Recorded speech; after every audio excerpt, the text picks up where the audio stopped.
Hello guys so मेरोमा यो पुरानो ओल्ड टेलर मेसिन थियो है। सो यसलाई चाहिँ म आज तपाईँको लागि मिनी टेबल मेसिन बनाउन गइरहेको छु है। सो जसमा चाहिँ हामीले यसमा प्लाइवुडहरू पिभिसी वुडहरू काट्न सकिन्छ है। सो प्लिज भिडियोलाई स्किप नगरी हेर्नुहोस् सबैजनाले।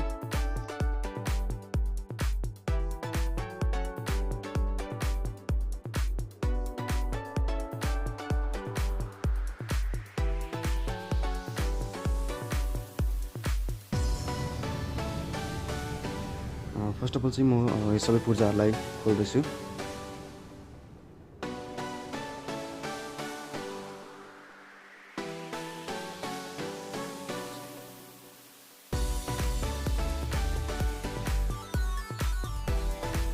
त्यसबाट हामीलाई कतिवटा चाहिन्छ कतिवटा चाहिँदैन म पहिला सबै खोलेर फेरि जोड्छु।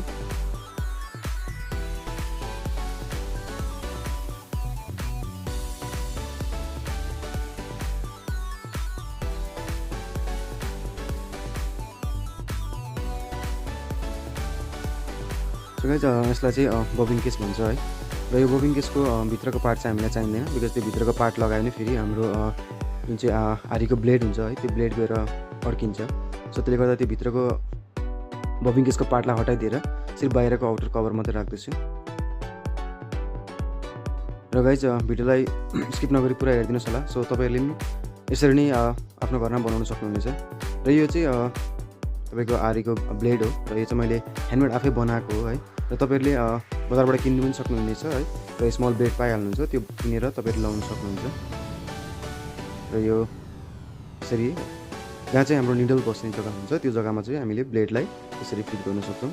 यसरी ब्लेडलाई फिक्स गरेर है स्क्रुड्राइभरले मजाले टाइटसँगले कसिदिनुहोस् होला।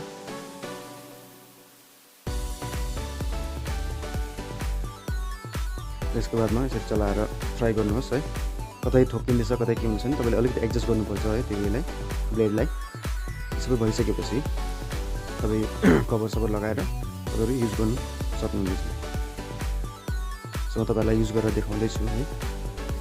अलिकति म ब्लेड चलाएर हेर्दैछु। सो कता अड्किँदैछ के हुँदैछ भने होइन लाइक अलिकति मिलाउनु पर्ने हुन्छ, एडजस्ट गर्नुपर्ने छ। र मेसिन एकदमै स्मुथली राम्रोसँगले चलिरहेको छ है, तपाईँले देखिरहनु भएको छ एकदमै राम्रोसँग चल्दैछ। सो म यो तपाईँहरूलाई लगेर मेसिनको टेबलमै लगाएर है जोइन गरेर तपाईँहरूलाई देखाउने छु र एक दुईवटा काठहरू पनि काटेर तपाईँलाई म देखाउने छु। र गाइज प्लिज भिडियोलाई स्किप नगरी हेरिदिनुहोस् होला। सो तपाईँले पनि यसरी नै घरमा आफ्नो पुरानो मेसिनहरू छ भने तपाईँहरूले यसरी बनाउन सक्नुहुनेछ है। Like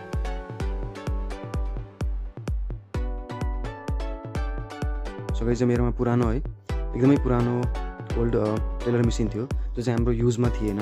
like I do have अर्को पनि छ मेरोमा नयाँ मेसिन छ है, तर यो चाहिँ हामीले चलाएको थिएन बिकज लाइक यसमा एकदमै लाइक खियाहरू पुरै परिसकेको थियो, एकदमै युजमा थिएन यो। त्यही भएर चाहिँ मैले यसलाई कन्भर्ट गर्ने सोचेर बनाउँदैछु है। तपाईँको लागि स्मल भिडियो पनि बनाउनु गइरहेको छु। सो प्लिज सो गाइज तपाईँले देख्न सक्नुहुनेछ है मैले एउटा प्लाइवुडको पतला सिटलाई काट्दैछु। यसरी स्मुथली काटिँदैछ है, हेर्न सक्नुहुन्छ। प्लाइवुडलाई मजाले काट्न सक्छ है। तपाईँले अझै यसमा लाइक थिन ब्लेड लाउनु भयो भने अझै राम्रो चल्छ त्यो, बिकज मेरो चाहिँ यो मैले ह्यान्डमेड बनाएको ब्लेड भएकोले गर्दा अलिकति रफ काटिँदैछ। तर तपाईँले यसमा दोकानबाट राम्रो खालको ब्लेड लिएर आउनुभयो भने एकदमै राम्रोसँगले काट्न सक्नुहुन्छ, राम्रो हुन्छ। र यो त मैले प्लाइवुड काटेर देखाउँदैछु है, बिकज प्लाइवुडमा तपाईँको अलिकति त्यो रेसा खालको हुन्छ, त्यसले गर्दाखेरि ब्लेड अलिक स्टक हुँदैछ है। यो तपाईँको पिभिसी बोर्ड हो है, यसलाई काटेर देखाउँदैछु म तपाईँहरूलाई। हेर्नुहोस् पिभिसी बोर्ड एकदमै स्मुथली काटिँदैछ। तपाईँले पनि आफ्नो घरमा भएको ओल्ड मेसिनहरूलाई यसरी नै बनाउन सक्नुहुनेछ है। र तपाईँहरूको यसमा कतिवटा मिनिएचर वर्कहरूतिर है कतिवटा सानो सानो कामतिर एकदमै हेल्पफुल हुनेछ। सो तपाईँहरूले देखिरहनु भएको छ है यसरी प्लाइवुडलाई मजाले काट्यो र यो पिभिसी बोर्ड हो हेर्नुहोस् एकदमै स्मुथली मजाले काटिँदैछ। र बिकज मैले यो ह्यान्डमेड आफैले बनाएको ब्लेड भएकोले अलिकति मोटो ब्लेड छ र यस्तो अलिकति रफ काटिँदैछ। तर तपाईँहरूले यसको इन्स्टेड अफ दिस तपाईँहरूले दोकानबाट राम्रो ब्लेड किनेर ल्याउनु भने एकदमै राम्रो काटिनेछ। म तपाईँलाई अझै अर्को प्लाइवुड काटेर देखाउँदैछु। र हेर्नुहोस् मैले लाइक खुट्टाले नै पेडलिङ गरेर चाहिँ काट्दैछु है। इन्स्टेड अफ दिस लाइक पेडलिङ तपाईँले नगरेर त्यहाँनिर तपाईँले ड्रिल मेसिन पनि फिट गर्नु सक्नुहुन्छ है। लाइक ड्रिल बिट तपाईँले फिट गर्नुभयो भने एकदमै स्मुथ हुन्छ झन्, एकदमै सजिलै काटिनु सक्नेछ।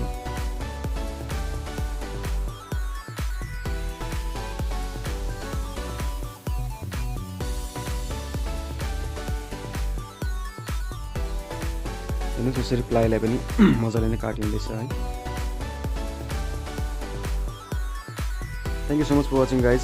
If you are new with my channel, so please subscribe and hit the bell icon. Thank you.